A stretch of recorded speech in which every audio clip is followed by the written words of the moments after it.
Biden administration describe you in the United States in the media as a fascist. Are you worried about being crushed by the United States? It's dangerous, may I say. I'm not the favorite politicians of the liberals, unfortunately, but nobody is perfect, you know.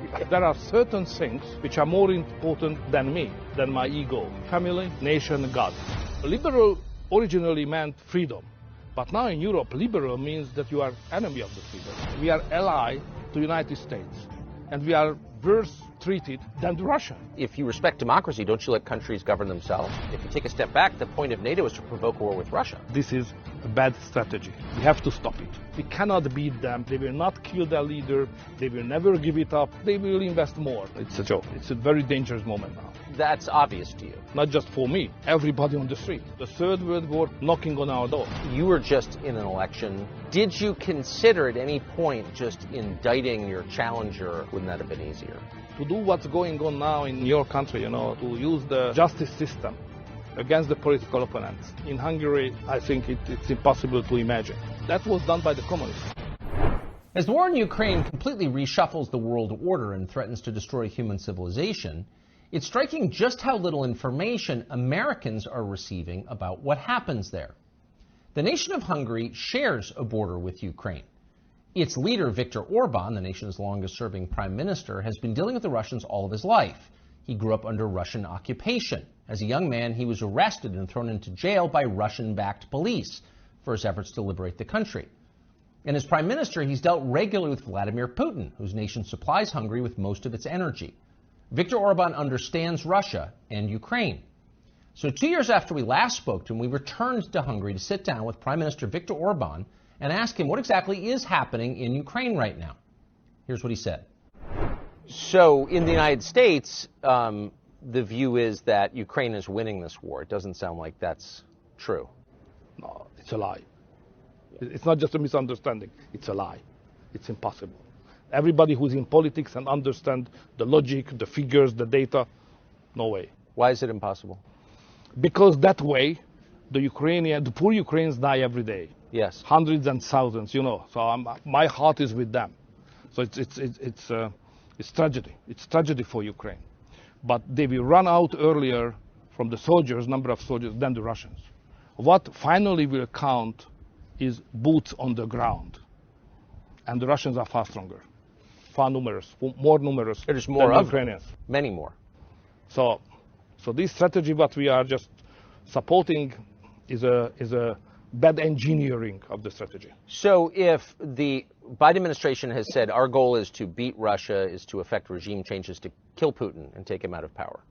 You know, they misunderstand probably the Russians. You know, to understand the Russians, it's a difficult thing, especially if you have an ocean between you and Russia. So when we speak about politics, I mean Westerners, what is the focus point of our conversation? The focus point is freedom. How to provide more and more freedom to the people. Yes. When you speak on politics in Russia, this is not the number one issue. The number one issue, how to keep together the country, because the country is very big. And there's a privilege of the question how to keep together the country and not freedom. Freedom is just another issue, second, third, whatever. First, keep the country together. And that's generate a different kind of culture and understanding of politics. That's create a kind of military approach like Yes. they have. Always on security, safety, buffer zone, geopolitical approaches. It's not our culture, it's a different approach. It's legitimate to have that because it's their history. But we have to understand that we cannot beat them as we do just now. It's impossible. They will not kill their leader. They will never give it up. They will keep together the country and they will defend it. We finance more, they will invest more. If we send more technical equipment, they will produce more. So don't misunderstand the Russians. So they're not going to get sick of Putin and throw him out. Come on, it's a joke. What would happen if the West succeeded in killing Putin? What would happen to Russia and its nuclear stockpiles? Okay, so that's okay. May I recall one of my experience? Yes. So I was prime minister exactly at the time when the change happened in Russia, Putin after Yeltsin. Yes. Yeltsin was very weak and getting weaker and weaker. And I do remember the fear of that time here in Hungary and in Europe as well. whether there will be a new leadership or not. So the real fear here was that there will be an anarchy in Russia. Yes. Putin is out and no new guy who is coming in strong enough to keep together the country, the nuclear arsenal and the army control and so on. So everybody was happy when realized that after he had seen Putin come in and started to control the military and the Russian power as a leader. So everybody was happy. I do remember that. So now Putin is in power for long years. We forgot about how dangerous when there is no strong leadership or interregnum in Russia. The interregnum is the worst case possible. So, but that is our goal. That is the goal of the U.S. State Department. Yeah, but it's a mistake. If this is the goal, it's a mistake. It sounds very dangerous. It's more than dangerous, you know. Okay, if to sit in Washington, safe United States, is a different feeling than to sit here in Budapest. Ukraine is next door country, you know. So what's going on there could have an immediate impact in 24 hours here in Hungary and so on. When I was very young, 86, if I remember well, there was an explosion of the nuclear power station in Ukraine by accident. Yes. And it infected us immediately. So if there is an escalation in Ukraine, Chernobyl polluted. Chernobyl, yeah, that could have an impact on us immediately. So Washington is far away, Russia and Ukraine is close. That's the Hungarian approach. So, given the manpower imbalance between the Russian and Ukrainian armies and the attrition of the Ukrainian army, hundreds of thousands dead, and many Hungarians as well. Nobody knows it, but we have a minority, a strong minority, more than 150,000 people in the territory of Ukraine, which was earlier part of Hungary. So it's a historical minority community living there. They are part of the Ukrainian state, and they are conscripted now to the army. And they die. They fight for Ukraine, and Hungarians, soldiers dying for Ukraine as Ukrainian citizens. So we lost, Hungarian nation, we are losing lives daily as also. At a certain point, they're going to need more men. They're going to need more soldiers. Where are they going to come from? That's the most risky question. So if any Western country would send any boots on the ground, that would mean a direct war between the West and Russia. And we are in a third world war immediately.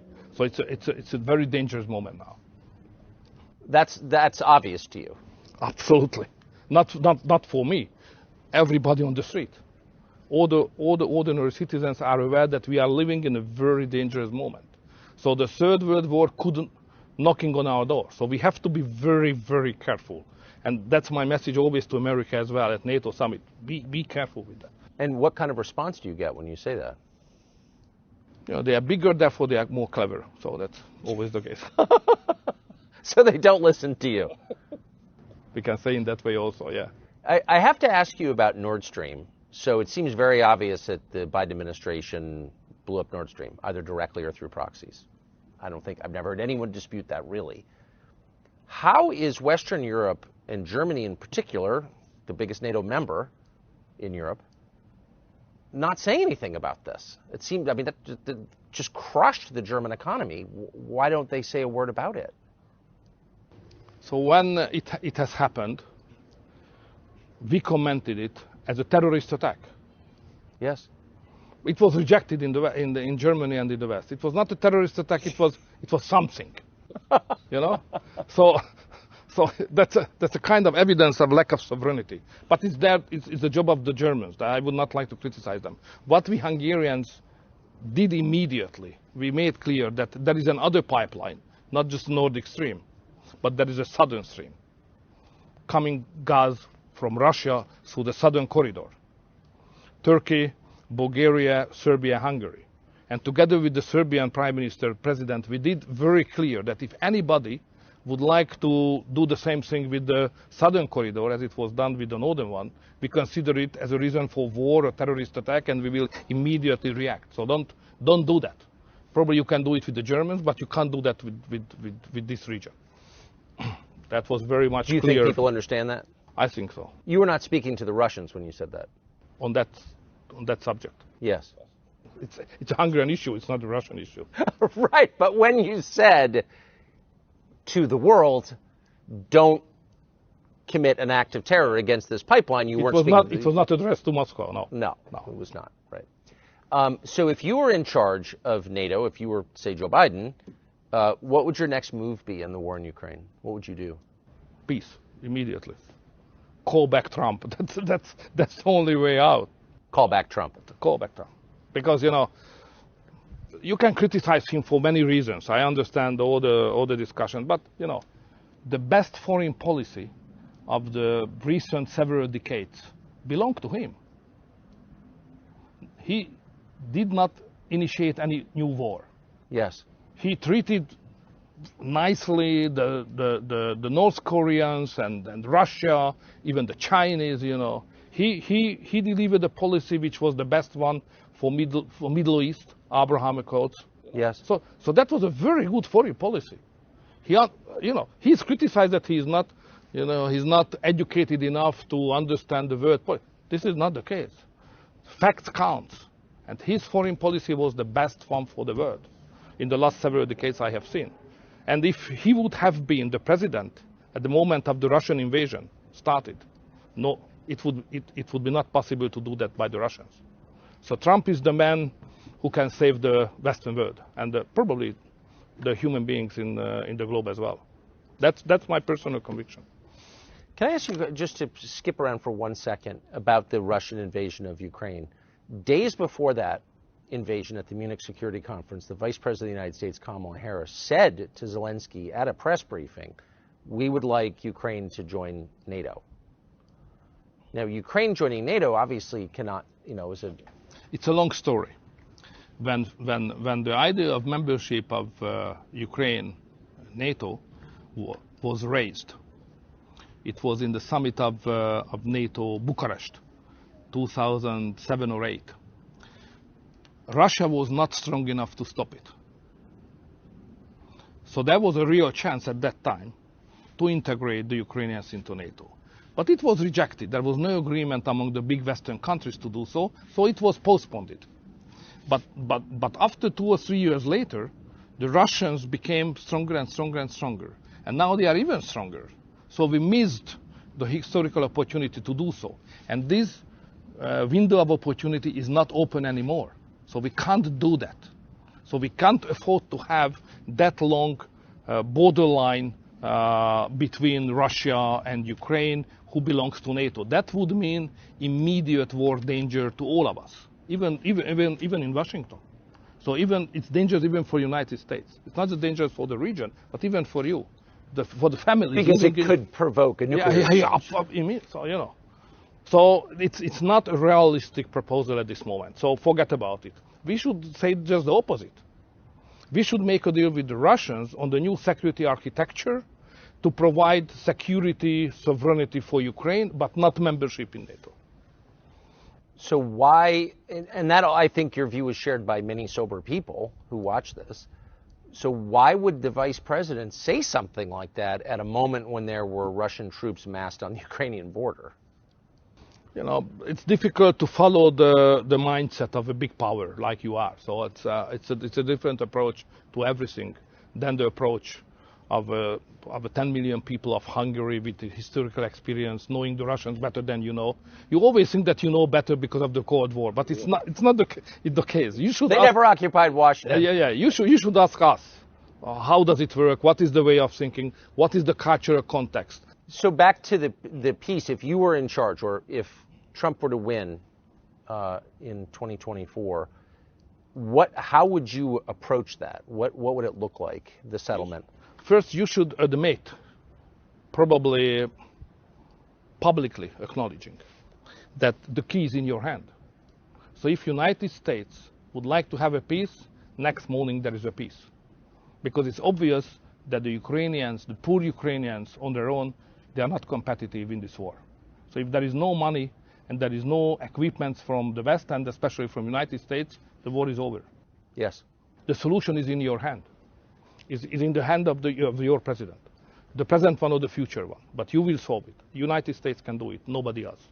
It's not the solution for the Ukrainians. Of course, it's about Ukrainians. They cannot be neglected. They must be involved.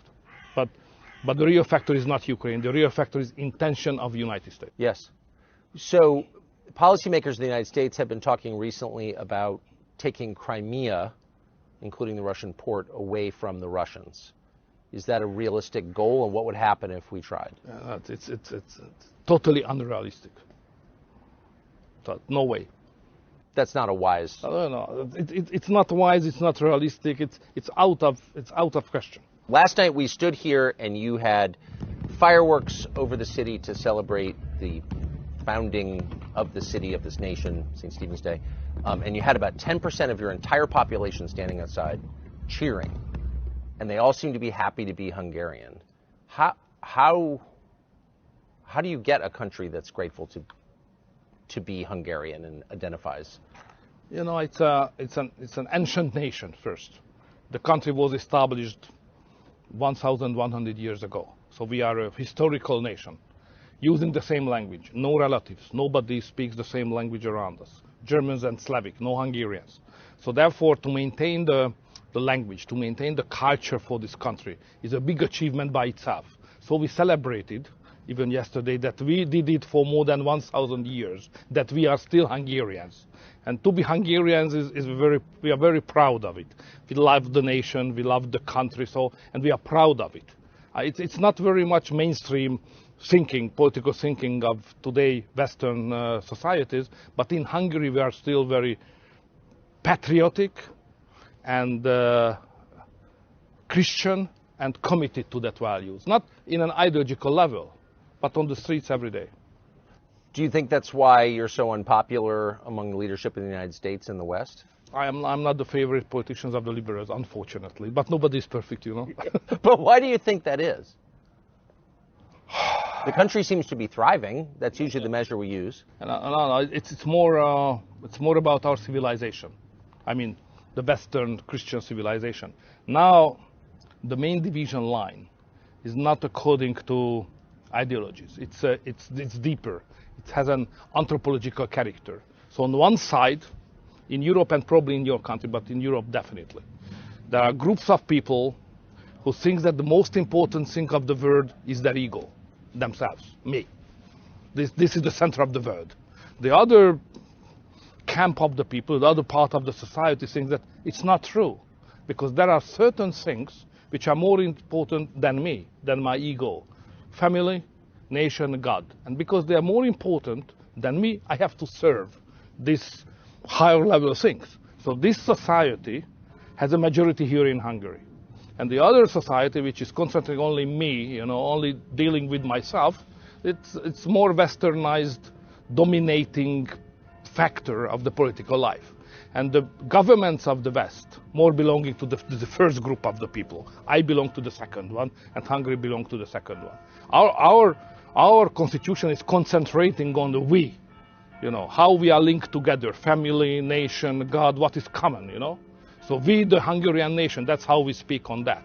It's totally out of fashion now in the Western European societies. But why would that be so provocative to certain people in the West? I mean, different countries have different traditions. Mongolia has its own religions, language, but that's not offensive. But something about what you said is very offensive. Because in the Western societies, politics very often led by intellectuals. And the intellectuals like to be ideologists, a special approach from the ideological point of view. And you know, ideology is a very difficult thing because it has an exclusivity. So when the liberal says that this is the interpretation of society, it means that this is the only way to interpret the society. If you do differently, you cannot be a good man. So we have another interpretation. We have a Christian and national, more traditional interpretation of human being and society. But they can't accept it because it's different. So we are plural, they are hegemonistic. That's the problem. So the intolerance is baked in. It's part of. It's coming from the ideology. Absolutely, the liberal ideology, basically. Liberal originally meant freedom, but now in Europe, liberal means that you are enemy of the freedom because you are hegemonistic request on society, on values, and the concept of human being as well. So liberals are against freedom. That's how we see them. I've noticed. I mean, I don't live in Hungary. I can't assess it. I can assess your media landscape, which is much freer than ours. Much freer, much more diversity. I have to fight every day. In the United States, right. The people who run our country don't. Virtually every media outlet is on their side, reflexively.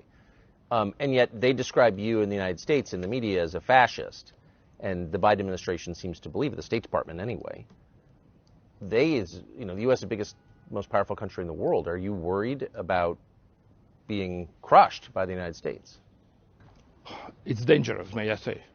So we should not neglect the importance of that fact. When the United States administration does not like you or consider you as an enemy or having a backtrack, it's dangerous in international politics, you know. So you are powerful, still number one power of the world.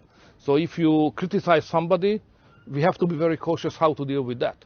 And now the Democratic administration does it regularly. So we have to be clear here that this is not the voice of America, it's the voice of the administration of the United States. Not all Americans has the same approach as the government, like the Republicans, who are far closer on value basis to us.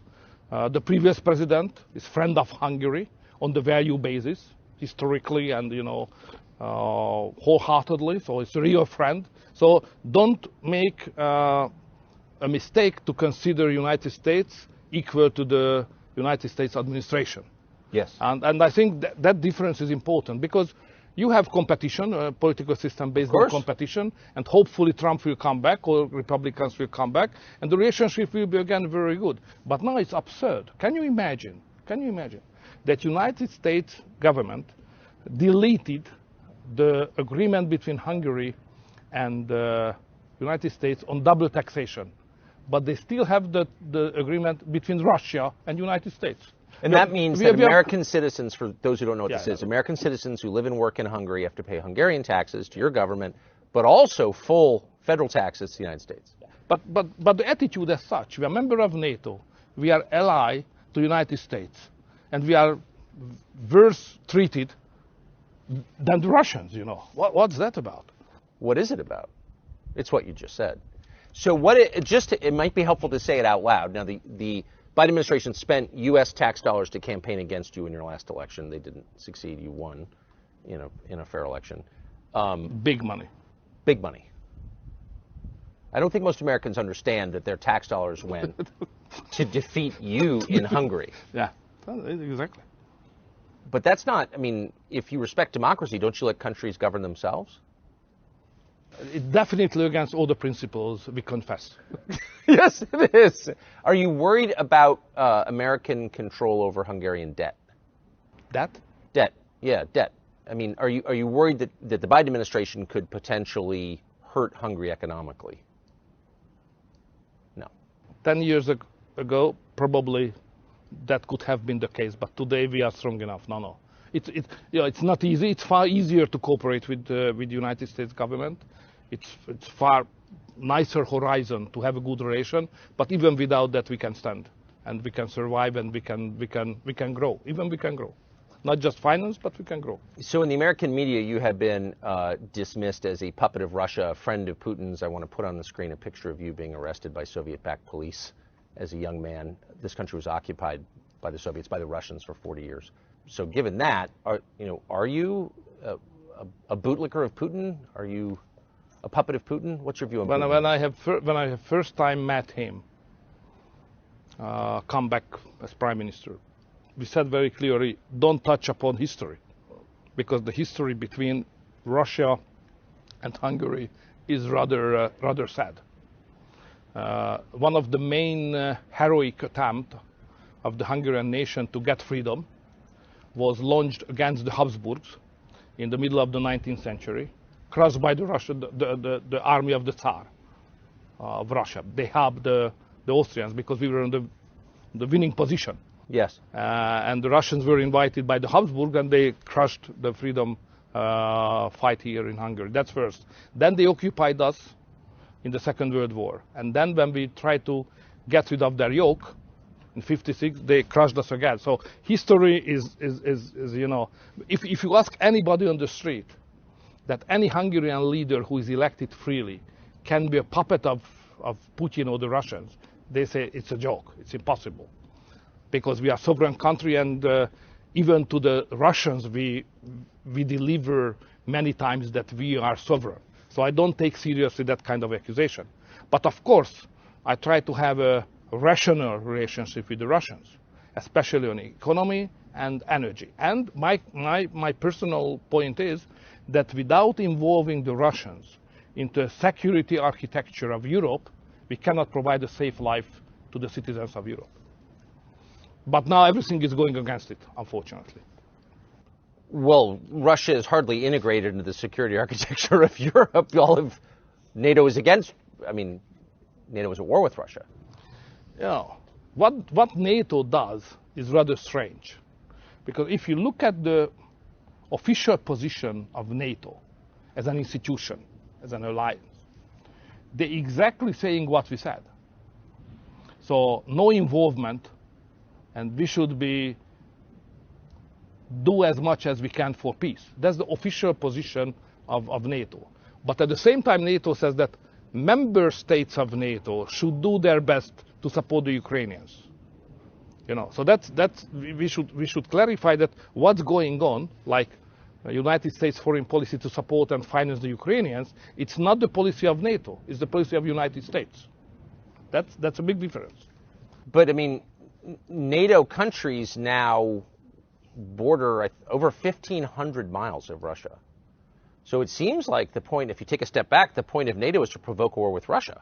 I mean, that's what it seems like. What is the point of NATO? The point of NATO is that we are stronger than the Russians are. That's very important to make clear. Okay, there is the nuclear armament, yes, which must be balanced, but on conventional weapon context, we, NATO, are far stronger than the Russians are.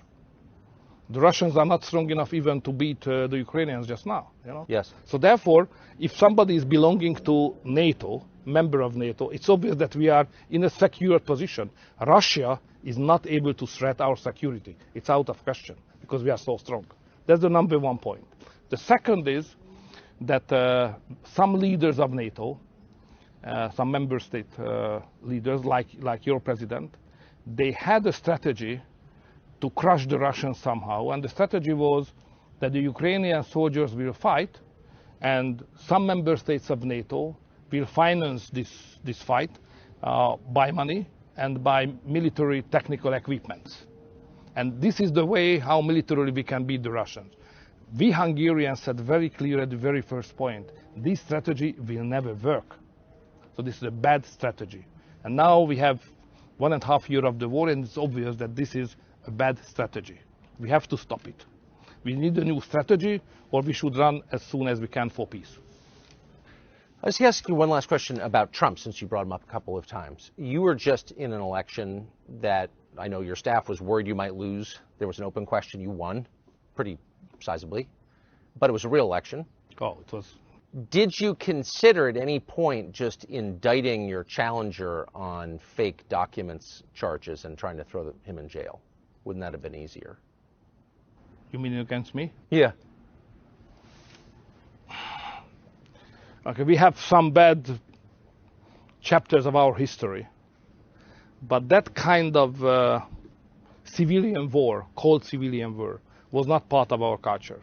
So we can beat each other, we can argue against each other, but you know, to do what's going on now in some countries and even in your country, you know, to use the justice system against the political opponents. In Hungary, I think it's impossible to imagine. You know, that was done by the communists. It's a very communist methodology to do that. So in Hungary, we are all aware that we disagree on many things. Ideology, values, vision on the future, even practices of politics. But you know, we belong to the same nation. Okay, we are rivaling, but what is the final sense of this argument and competition? To unite the nation, yeah? To provide a better future. So you can't say that I will kill you or I will send you to the prison. And if you follow that track, no chance to unify the nation. If the nation is not unified, you can't run for big purposes. So competition is okay, but it must be fair, legally perfect. Otherwise, you can sacrifice your country and the future of your country for your personal success, which is not acceptable, at least not in Hungary. Mr. Prime Minister, thank you very much.